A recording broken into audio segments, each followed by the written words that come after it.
मैंने 2 डाकुओं को रवि का जिस्म डंडा डोली करके उठाते देख लिया था। इस असना में बाकी 2 डाकू जीप में सवार हो चुके थे। अब वो जीप किसी भी लम्हे उड़नछू होने वाली थी, मगर मैं अभी मजीद इंतजार पर मजबूर था। फिर मेरे देखते ही देखते जीप हरकत में आ गई। मैंने गली के मोड़ पर नजरें जमाते हुए मजीद कुछ इंतजार किया। मेरा ये अंदाजा भी दुरुस्त साबित हुआ। ढिंगू रोड पर बाईं तरफ सीधा आगे बढ़ने की बजाय जीप ने यू टर्न लिया और दाईं तरफ मेरी आंखों से ओझल हो गई। अगले ही लम्हे में बिजली किसी तेजी से पलटा और रवि भागवत के बंगले की तरफ दौड़ लगा दी। बगली दरवाजे से अंदर दाखिल होते ही मैंने जल्दी से फाटक की अंदरूनी कुंडी का जायजा लिया। ये देखकर मेरे सीने से इत्मीनान की सांस खारिज हुई कि वो अंदर से मुकफ्फल नहीं है।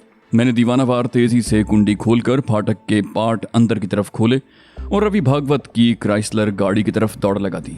मैं साथ ही साथ दुआ भी कर रहा था कि मेरे मरहूम भाई असलम अली ने इग्निशन के तार आपस में जोड़कर बगैर चाबी के गाड़ी स्टार्ट करने की जो तरकीब मुझे सिखाई थी, मैं उसे ठीक तरह और बिला ताखीर आजमाने में कामयाब हो जाऊं और गाड़ी फौरन स्टार्ट हो जाए। पहले ही बहुत ताखीर हो चुकी है। ऐसा ना हो कि डाकुओं की जीप इस दौरान में बहुत दूर निकल जाए और उसका ताक़ुब करके डाकुओं के ठिकाने तक पहुंचने के मेरे सारे अरमान खाक में मिल जाएं। मैंने क्राइसलर के पास पहुंचते ही दीवानावार ड्राइविंग साइड के दरवाजे का बटन दबाकर उसे एक झटके से अपनी तरफ खींचा। दरवाजा खुलते देखकर मैंने कुछ इत्मीनान की सांस ली। पहला मरहला आसान साबित हुआ, मगर असल आजमाइश अभी बाकी है। मगर तभी मेरी नजर गाड़ी के इग्निशन पर पड़ी और मेरा दिल खुशी से नाच उठा।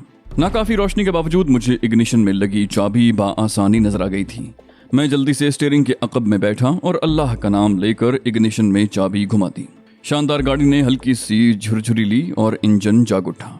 उसकी आवाज उस वक्त मुझे मधुर सुर में रागनी लगी।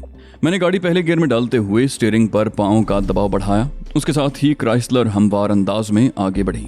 मैंने स्टीयरिंग फाटक की तरफ घुमाया। चंद ही सानियों में गाड़ी गली में पहुंच गई।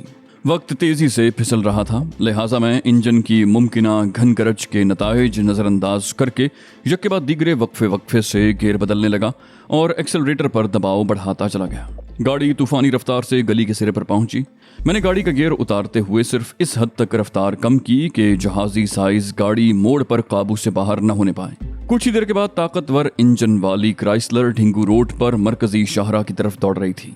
उस वक्त मुझे इसकी भी परवाह नहीं थी कि अपनी तूफानी तेज रफ्तारी की वजह से मैं पुलिस की गश्ती टुकड़ी की नजरों में आ जाऊंगा और फौरन ही मशकूक ठहरूंगा। दर हकीकत मुझे ये फिक्र खाई जा रही थी कि कहीं मैंने देर तो नहीं कर दी। मैं दुआ ही कर सकता था कि डाकुओं की जीप की रफ्तार बहुत ज्यादा तेज न रही हो और मैं अपनी तेज रफ्तारी की बदौलत दरमियानी फासला इतना कम करने में कामयाब हो जाऊं कि जीप मेरी नजरों में आ जाए। मेरे अंदाजे के मुताबिक इस दौरान में जीप ढिंगू रोड पार करके शाहरा पर चढ़ चुकी होगी। खुदा जाने वो शाहरा पर दाईं तरफ मुड़ी होगी या बाईं तरफ। लिहाजा मुझे कुछ ही देर में एक और फैसला दरपेश होने वाला था, यानी मैं शाहरा पर पहुंचकर बाईं तरफ जाऊं या दाईं तरफ। बिलाखिर मैंने तय कर लिया, मुझे बाईं तरफ मुड़ना था। मेरा ये फैसला बिला जवाज नहीं था। अगर डाकुओं की जीप दाईं तरफ मुड़े तो शाहरा उन्हें कुछ ही देर में शहर से बाहर ले जाएगी, मगर बड़ी नहर से गुजरते ही उन्हें पुल के पार कायम एयरबेस वाली फौजी चेक पोस्ट के सामने से गुजरना पड़ेगा। लगभग यकीनी बात है कि ये घाघ डाकू भी इस खतरे से बेखबर नहीं रहे होंगे, इसलिए उस तरफ जाने की हिम्मत नहीं करेंगे। शाहरा वाले मोड़ पर पहुंचकर भी मैंने रफ्तार बस नागुज़ीर हद तक कम की और स्टीयरिंग बाईं तरफ घुमा दिया। अंदरून शहर की निस्बत इस शाहरा पर जिंदगी अभी जाग रही थी। दूर परे इक्का दुक्का छोटी बड़ी गाड़ियां नजर आने लगी, मगर मेरी नजरें सामने कहीं जीप की अकबी बत्तियों की जुस्तजू में भटक रही थीं। मैंने अंदाजा लगाया कि डाकुओं की जीप ने मेरे क्राइसलर के जरिए ढिंगू रोड पर पहुंचने तक ज्यादा से ज्यादा 3-3.5 मील का फासला तय किया होगा। अपनी तेज रफ्तारी की बदौलत मैं ज्यादा नहीं तो 1 मील का फासला घटा चुका हूं। सीधी आगे बढ़ती इस नीम तारीक सड़क पर मेरी मुतलाशी नजरों को जीप की बैक लाइट्स की कम से कम हल्की सी झलक तो नजर आ जानी चाहिए, मगर तभी मेरे दिल के किसी गोशे में पोशीदा संगीन अंदेशा उछल कर सामने आ गया। मगर ऐसा तो उसी सूरत में मुमकिन है कि मैं दुरुस्त रुख पर आगे बढ़ रहा हूँ। कहीं फौजी चेक पोस्ट के हवाले से मेरी कयास आराई महज ख्याली पुलाव तो नहीं है। इस शहर और गिरदोनिवाह के बारे में मेरी मालूमात न होने के बराबर हैं। हो सकता है उस फौजी चेक पोस्ट से पहले ही कोई छोटी सड़क या रास्ता इधर उधर निकलता हो और डाकुओं की जीप इस वक्त उस पर रवां दवा हो। मैंने ये मनफी ख्यालात जहन से झटकते हुए अपनी आंखें सामने सड़क पर जमा दी। तभी एक ख्याल जहन में आने पर मैं चौंक पड़ा। कुछ ही देर के बाद मेरी क्राइसलर उस चौराहे पर पहुंचने वाली थी जहां से ये शाहराह दाईं तरफ चक्की दरिया की जानिब चली जाती थी और फिर पुल पार करके पंजाब के दीगर शहरों की तरफ बढ़ जाती थी। मैं और नासिर भट्ट इसी सड़क के जरिए जालंधर से पठानकोट पहुंचे थे। मैं इस मोड़ पर पहुंचने से पहले ही फैसला कर चुका था। मैंने गियर उतार कर रफ्तार थोड़ी कम की और रास्ता साफ पाकर गाड़ी का स्टीयरिंग दाईं तरफ घुमा दिया। उसके साथ गियर दोबारा ऊपर ले जाते हुए गाड़ी की रफ्तार एक बार फिर आगे बढ़ा दी। क्राइसलर खूंखार तेंदुए की सी तुंदी और तेजी से चक्की दरिया के पुल पर से गुजरी और सुनसान सड़क पर आंधी और तूफान की तरह दौड़ने लगी। थोड़ा ही आगे जाकर सड़क बाईं तरफ घूम रही थी और मुझे पता था कि अब वो डमताल के सरसब्ज पहाड़ी सिलसिले पर वाक़े दरख्तों और झाड़ियों पर मुश्तमिल अच्छे खासे घने जंगल में दाखिल होकर सांप की तरह बल खाते हुए आगे बढ़ेगी। और आगे कदीम तारीखी दुर्गा माता मंदिर के सिवा कोई 5-7 मील तक कोई इंसानी आबादी नहीं है। लिहाजा रास्ता मुकम्मल तारीख होने की वजह से मुझे क्राइसलर की हेडलाइट्स मुसलसल रोशन रखनी पड़ेंगी। दूसरी तरफ मेरे लिए दूर अफजा बात यह थी कि इस घुप अंधेरे में मुझे डाकुओं की जीप की हेडलाइट्स और बैक लाइट्स भी बहुत दूर से नजर आ जाती। मगर गाड़ी आगे बढ़ने के साथ ही वही धड़का एक बार फिर मुझे सताने लगा। मुझे लगभग पूरा यकीन था कि डाकुओं का टोला रवि भागवत को अगवा करके पठानकोट की हुदूद से जल्द से जल्द बाहर भागने की कोशिश करेगा, क्योंकि रात के इस दूसरे पहर शहर की सुनसान सड़कों पर मंडलाते हुए वो ज्यादा देर मशकूक नजरों से नहीं बच पाएंगे और ये सड़क उन्हें जल्द से जल्द शहर से बाहर ले जाने के लिए मौजू तरीन थी। मगर ये इम्कान भी तो कुल्ली तौर पर मुस्तरद नहीं किया जा सकता कि मेरा ये यकीन बेबुनियाद हो, यानी डाकू उस तरफ मुड़ने की बजाय सड़क पर सीधे निकल गए हों और पठानकोट के अंदर ही वाक़ अपने किसी महफूज ठिकाने तक पहुंच गए हों। मैंने खुद पर मायूसी का गलबा होते देखकर ये खदशात जहन से झटकने की कोशिश की और अपनी नजरें पहाड़ी सड़क पर जमा दी। जो होगा देखा जाएगा। फिलहाल तो मुझे अपनी ड्राइविंग पर तवज्जो मरकूज रखनी चाहिए। इस बलखाती सड़क पर तेज रफ्तारी का नतीजा हलाकत खेज हादसे की सूरत में बरामद हो सकता है, मगर हालात की नज़ाकत की वजह से गाड़ी ज्यादा से ज्यादा तेज भगाना मेरी मजबूरी है। मेरी खुशकिस्मती के इस वक्त क्राइसलर जैसी शानदार गाड़ी मेरे कब्जे में है जो तेज रफ्तारी से जरा भी नहीं घबराती, जबकि दूसरी तरफ पहाड़ी मोड़ों पर इसे काबू में रखना निस्बतन आसान है। बरसों पुराने मॉडल की जीप से ये तवक्को नामुनासिब होगी। इस इदराक से मेरी हिम्मत एक बार फिर आसमान छूने लगी। इस दौरान में मेरी नजरें बेताबी से सामने फैला जंगल खंगाल रही थीं। कहीं कोई रोशनी की झलक नजर आ जाए। कोई मील भर आगे बढ़ने पर मुझे सड़क से दाईं तरफ कुछ रोशनियां तो नजर आईं, मगर मैं पहले ही उनकी आमद का मुंतजिर था। मुझे मालूम था कि ये दुर्गा माता मंदिर की रोशनियां हैं। मुझे ये भी पता था कि मुख्तसर से मंदिर के सामने से गुजरकर सड़क दाईं तरफ खम खाएगी, जिसके बाद एकदम चढ़ाई शुरू हो जाएगी। मैंने रफ्तार कम करके गाड़ी दाईं तरफ मोड़ी ही थी। मेरी नजर अपने बाईं तरफ कोई 1.5-2 मील के फासले पर दिखाई देने वाली रोशनियों पर पड़ी। मेरा दिल तेजी से धड़का। जालंधर से पठानकोट आते हुए नासिर के हमरा गाड़ी में उस पहाड़ी सड़क पर सफर करते हुए मुझे जंगल में बस इक्का दुक्का झोंपड़ियां ही नजर आई थीं, जिनमें इतनी तेज रोशनी होने का सवाल ही पैदा नहीं होता था। ये रोशनियां किसी गाड़ी की हेडलाइट्स की ही हो सकती थीं और रात के इस पहर इस पहाड़ी सड़क पर सफर करने वाली वो गाड़ी डाकुओं की जीप ही हो सकती है। मैंने अपनी क्राइसलर की रफ्तार बढ़ाते हुए एक बार फिर उन रोशनियों का बगौर जायजा लिया। उसके साथ ही मेरे दिल में इत्मीनान की लहर दौड़ गई। वो रोशनियां बिलाशुबा मुतहर्रक थीं, लिहाजा वो डाकुओं की जीप की हेडलाइट्स ही हो सकती हैं। अब वो खबीस मुझसे बचकर नहीं निकल सकते। कुछ ही देर में हमारा दरमियानी फासला मजीद कम हो जाएगा और मैं महफूज फासले से उनका ताक़ुब करके उनके ठिकाने तक पहुंच जाऊंगा। अल्लाह करे ये बखेड़ा जल्द से जल्द निपटाने में कामयाब हो जाऊं और मैं पठानकोट वापस जाऊं तो रवि भागवत सही सलामत हालत में मेरे साथ हूं। वो रोशनियां कुछ देर के लिए मेरी नजरों से बिल्कुल ओझल हो गईं, मगर अब मेरा दिल अंदेशों से पाक हो चुका था। सड़क एक बार सीधी होने पर मैंने रफ्तार मजीद बढ़ा दी। मेरे अंदाजे के मुताबिक मैं इस पहाड़ी सिलसिले के बुलंद तरीन मकाम से गुजर रहा था और इसके बाद सड़क हमवार इलाके की तरफ उतरने वाली थी और रेल की 2 पटड़ियां पार करके ये एक शाहराह में शामिल होने वाली थी। चंद मिनट के बाद मुझे वो रोशनियां दोबारा नजर आईं।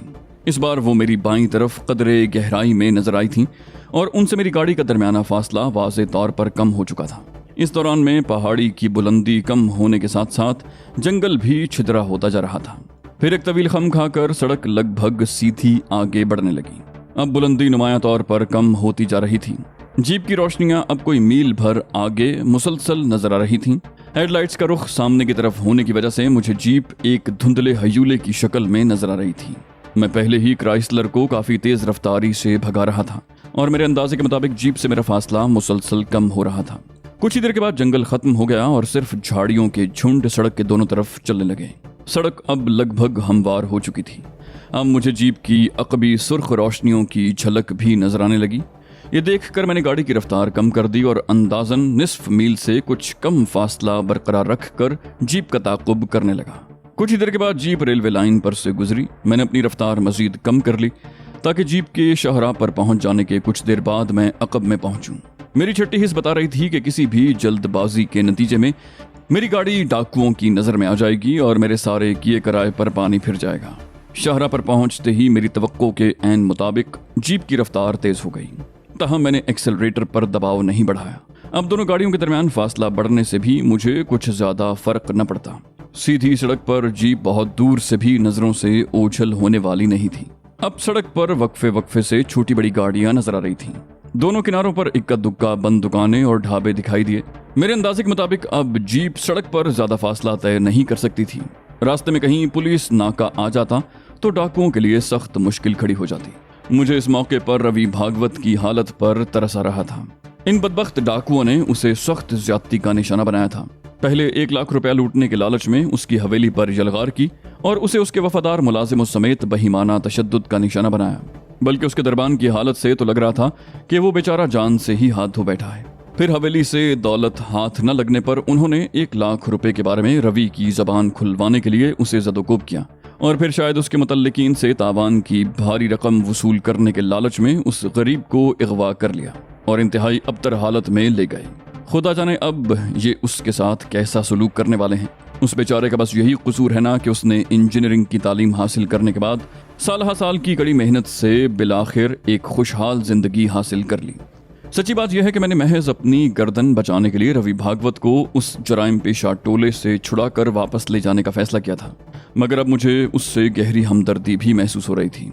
ये ठीक है कि मुझे फालतू के बखेड़ों में पड़ने से हर मुमकिन गुरेज करना चाहिए, मगर शायद ऊपर वाले ने मजलूम की मदद के लिए मुझे आज रात इस हवेली की तरफ भेजा है। दोनों गाड़ियां कोई 3 मील आगे पीछे दौड़ी होंगी कि मैंने जीप की हेडलाइट्स का रुख बाईं तरफ होते देखा। शायद वो उस तरफ जाने वाली किसी सड़क पर मुड़ रही थी। फिर जीप की रोशनियां मेरी नजरों से ओझल हो गईं।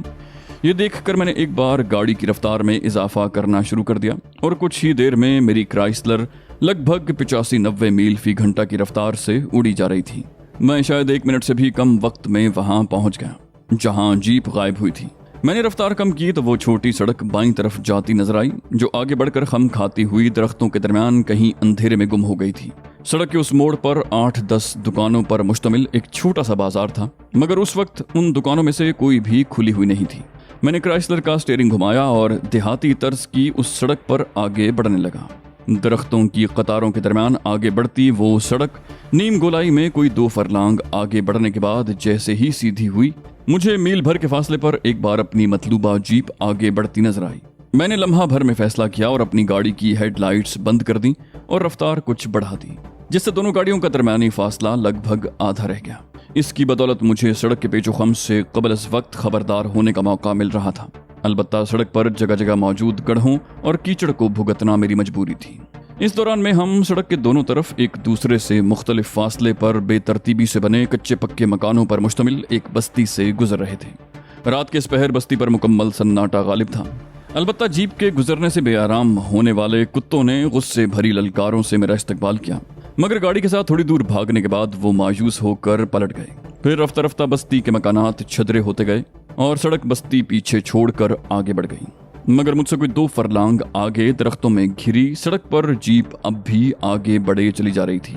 मुझे तारीख सड़क पर गाड़ी चलाने में सख्त मुश्किल पेश आई। गड्ढों और कंकर पत्थर से अटी सड़क पर गाड़ी का कोई टायर बैठ जाता तो मेरी शामत आ जाती। यकलख्त मुझ पर झुंझुलाहट तारी होने लगी। ये खबीस टोला कब तक मुझे पीछे लगाए भटकाता रहेगा? लगता है कहीं जंगल में ठिकाना बना रखा है। मगर तभी जीप दाईं तरफ घूम कर रुक गई। मैंने भी यकलख्त ब्रेक लगा दिए। बगौर देखने पर पता चला कि डाकुओं की जीप एक कच्चे अहाते के फाटक पर खड़ी है। फिर मेरे देखते ही देखते वो हरकत में आई और मेरी नजरों से ओझल हो गई। ये मंजर देखकर मैंने इत्मीनान का सांस लिया। खुदा खुदा करके ये तकलीफ दे ताकुब तो अंजाम को पहुंचा। मैंने चंद मिनट वहीं रुककर इंतजार करने का फैसला किया।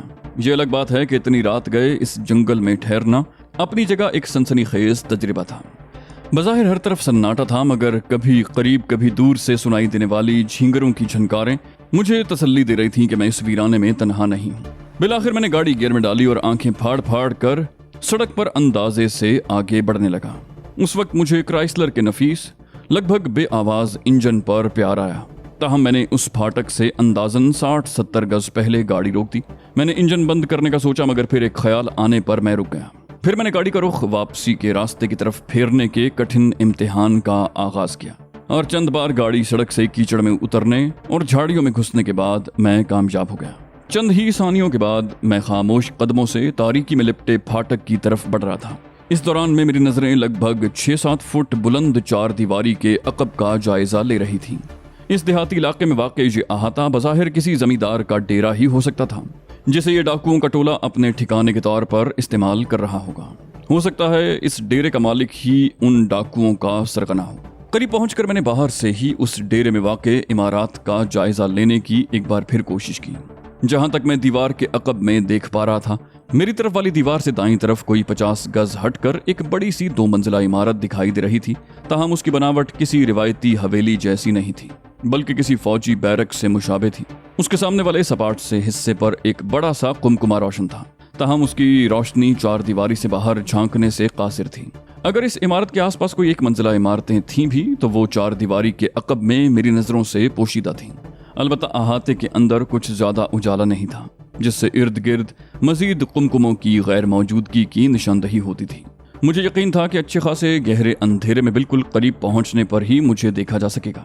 ताहम मैं एहतियातन सड़क से हटकर दोनों तरफ मौजूद दरख्तों के नीचे रहकर आगे बढ़ रहा था, जहां अंधेरा कुछ ज्यादा ही गाढ़ा था। इतनी तारीकी में बिल्कुल दुरुस्त अंदाजा लगाना तो मुश्किल था, मगर गाड़ी की हेडलाइटों में मुझे जो कुछ नजर आया उसके मुताबिक चारों तरफ खेत मौजूद थे, जहां शायद गेहूं की फसल काटने के बाद अभी तक नई फसल ने सर नहीं उठाया था। 4 दीवारी के पास पहुंचकर मुझे पता चला कि फाटक से जरा हटकर 4 दीवारी से मुंसलिक एक कच्चा कोठा बना हुआ है, जिसकी छत 4 दीवारी से कोई 2 फुट ऊंची रही होगी।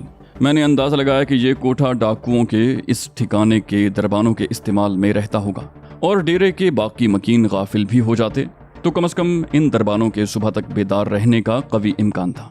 यानी मुझे इस कोठे में मौजूद दरबानों की नजरों से बचकर डेरे में दाखिल होना था।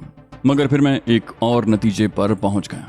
मुझे रवि भागवत को छुड़ा कर ले जाने के लिए उस डेरे में जो भी कार्रवाई करनी थी उसका आगाज इसी कोठे से होना चाहिए, ताकि मैं इन दरबानों की नजरों में आने से बेफिक्र हो जाऊं। इस नतीजे पर पहुंचते ही मैं लाह अमल के हवाले से यकसू हो गया।